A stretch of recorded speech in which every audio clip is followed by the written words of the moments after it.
read you guys something. This is going to be a bit of a longer video, but I think this is important to get out there. This is a message of hope and love that my dear friend Carolyn Pettit-Lang wrote.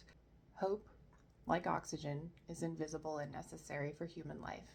We take for granted that tomorrow will be better than today, always striving and moving towards something better, until we don't.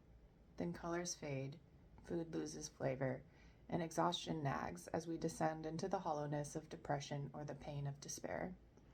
Without hope, people die. Suicide claims some, but people without hope also die far more frequently from illness and accidents. Hope is a feeling state, the subtle emotional background of healthy, joyous living. Although the word is common, it is not well understood. Some refer to hope as the sense of light at the end of the tunnel, but I've heard hope better described as the belief that a light will appear when one is traveling alone in complete darkness.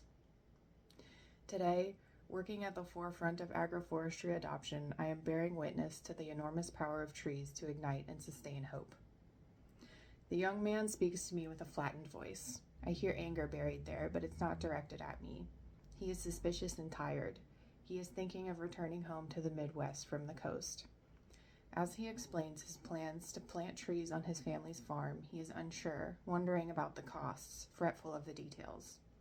Clearly others have questioned his judgment. The Midwest is the land of corn and beans. Does anyone plant trees there? It can't possibly pay, can it? Will the trees even survive? I share the beautiful educational materials of Savannah Institute with the young man. I encourage him and enthuse him about my own love for the trees. I dare to share the dreams and benefits of perennial agriculture, careful to also speak to the risks and drawbacks of being an early adopter. Slowly, we begin to geek trees together, and the tight suspicion in his voice disappears. Months pass. The young man flies home to visit his parents, mounting a campaign to convince them of the viability of agroforestry and get their permission to plant and nurture trees on some acres of the family farm. Surely they too once felt the flatness of his voice, just as they now can hear excitement returning to him. They wonder, can enticing him home for this wild tree project possibly help? Knowing the alternative, they say yes and hope for the best. A year or more has passed, and the young man is ready to plant. He has studied trees and their care, found money, prepared the site, and carefully chosen his cultivars and their spacing. He cajoles his siblings into helping him dig the many holes needed for the young trees. The bare root and potted trees come in waves, delivered by shipping trucks, some dozens each week during the spring when young trees benefit from the more predictable rain. By phone, I hardly recognize the young man now.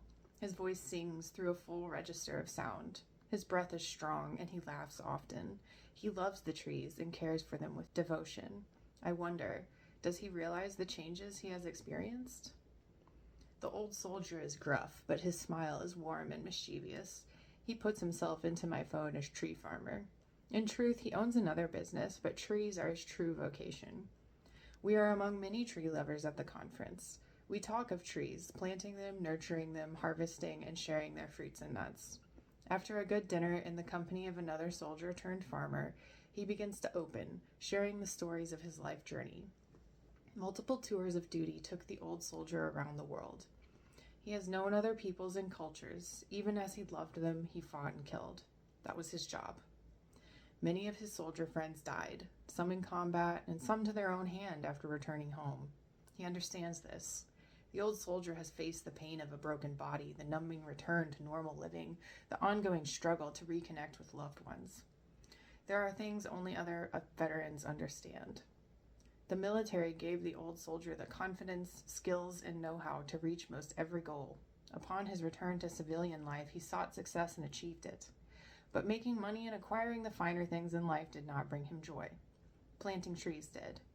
The old soldier spoke slowly and eloquently of collecting nuts, stratifying them over the winter months, sharing his techniques for propagating the next generation of trees.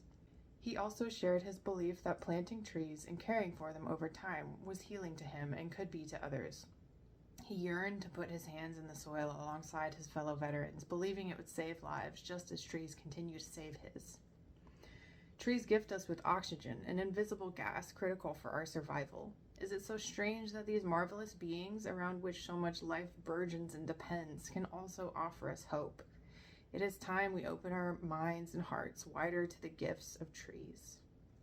Thank you.